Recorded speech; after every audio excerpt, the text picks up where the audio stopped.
You're listening to Kizuki, the podcast.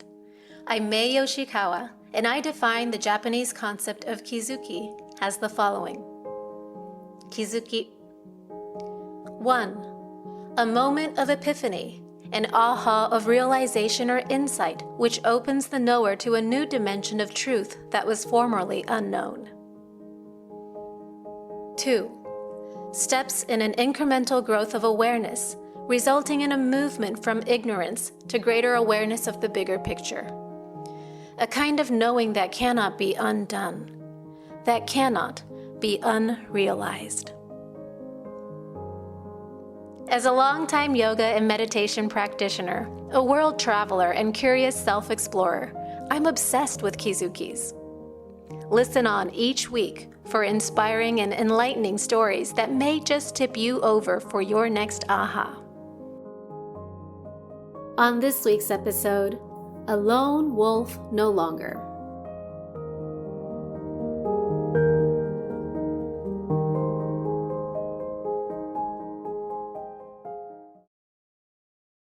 This week, I'm coming to you just after my TED Talk. I had the most amazing experience. I just felt like something in me cracked open. So today I'm going to try to put to words this shift that I've been going through. You see, for most of my life, I have been a lone wolf. People who've known me in the last couple of decades might know that aspect of me. And for many years, I thought that was just who I was. Fiercely independent, fast, nimble, self-sufficient, get shit done. But it turns out that wasn't really my personality. It was actually a protective mechanism. By now, some of you might be familiar with my backstory. My parents divorced when I was a teenager. First, my dad left the house, so I lived with my mom for a while, but that really didn't work out, so I went to live with my sister, meaning I stopped living with my parents at age 15. I also started working and paid my own tuition since my senior year in high school.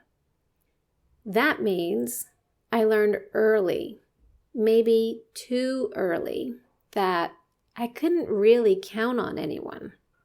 I had to count on myself. And that meant that somehow subconsciously, I think I saw the world as a cold and somewhat uncooperative place where I needed to carve my own way through. For a long while, I made it work. I made sure that it would work because flunking wasn't an option. I didn't have a safety net, or so I felt. I somehow managed to build a career and even achieved things that I never dreamt of. People said that I was strong, but I used to cry myself to sleep alone under the covers. And I didn't feel strong. I felt like a softie, hungry for understanding. Why? As I look back, probably because I felt so separate. I didn't have a sense of us that I could count on as security. I felt like it was just me. As you can imagine, this kind of perspective on life can be very painful and weighty. I, at the time, didn't feel like I had much of a choice given my circumstances. So, yeah, I spent many years feeling victimized and just trying to struggle my way out of it. But because I felt so much pain, I needed to heal. And that's also how I found yoga and meditation and have kept up my journaling practice. The healing has been steady and incremental. And throughout the years, the Kizukis that I collect, right? Those moments of self-awareness where I see the same reality, but in a new light. I see things and understand things in ways that I couldn't before. They started to undo the hardened ideas of who I thought I was or the way that I saw life. And it's been an ongoing journey, as it is for all of us. But as I've been sharing with you here on my podcast, something was also culminating. And this past summer, especially, there's been a huge release of a lot of the underlying stuff that kept me on my toes. This way of being that I was actually carrying on my shoulders. I think it worked like an armor where I thought that it was protecting me and keeping me strong to be this high-achieving, go-getter lone wolf. But actually, no, it was also weighing me down. And as I learned to release that, to open myself, and to lower the drawbridge, let people in not just to my good days, but also to my bad days, and also to my hardship, and also to the weightiness, to share that with people. I met and now work with people who get me and who are happy to join forces with me in that way. And it's an ongoing process, but it's really been fundamentally changing the way that I live, breathe, and see the world.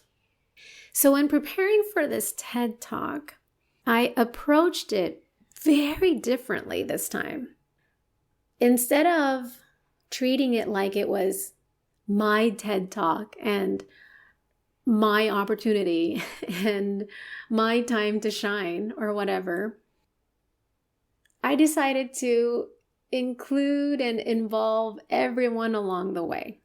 First of all, I didn't feel like I could even handle the idea this is my TED Talk because I would just make myself so super anxious. Like I would just make myself so nervous. I wouldn't be able to handle it.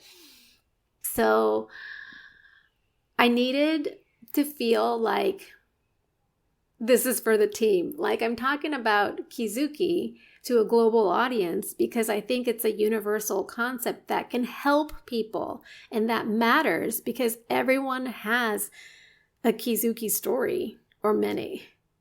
And I just think it touches upon the core of humanity for us to speak up about it.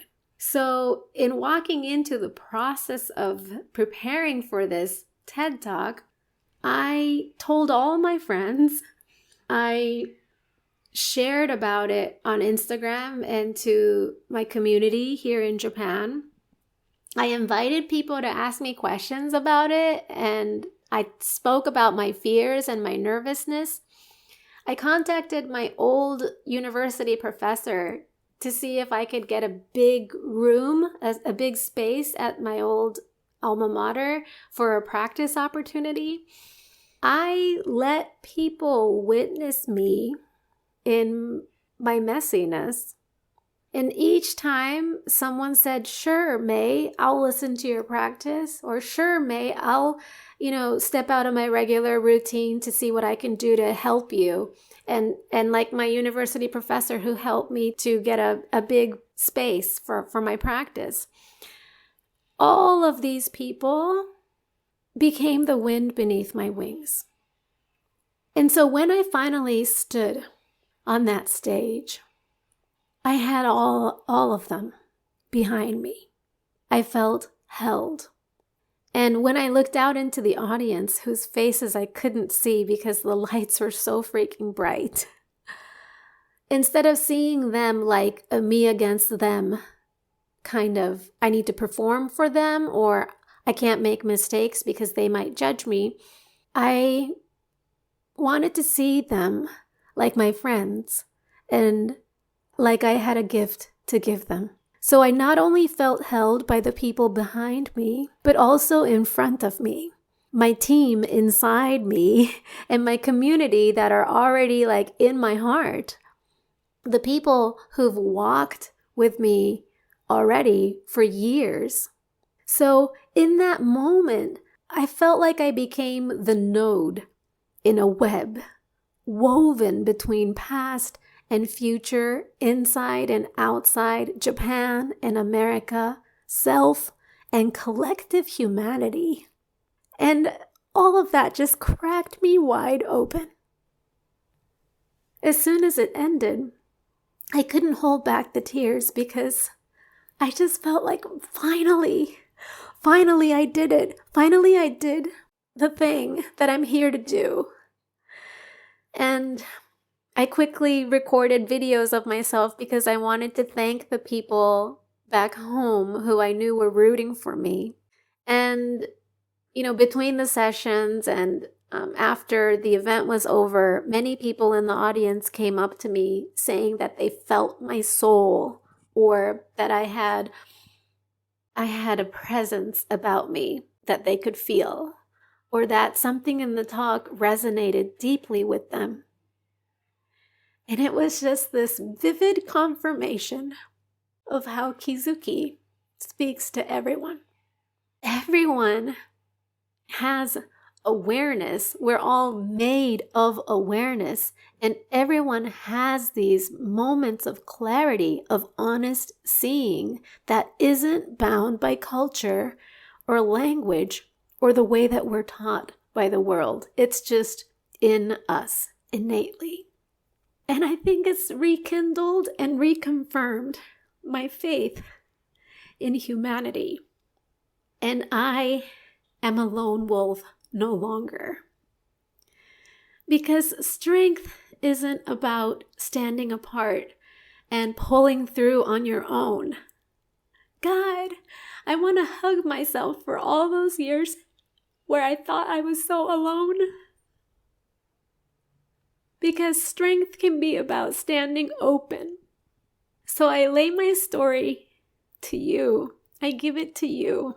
Because if you've been walking your path and feeling alone, maybe it's time to let someone in. There's always someone who's going to get you, who's going to listen to you. Maybe not always in the way that you hope, or when you hope, or by whom you hope. But if and when you open yourself, you will find that what you thought made you strong might actually be the thing that kept you separate. And when you take the initiative to open that door, maybe you'll see that you were never meant to walk alone. Because none of us were ever meant to walk alone.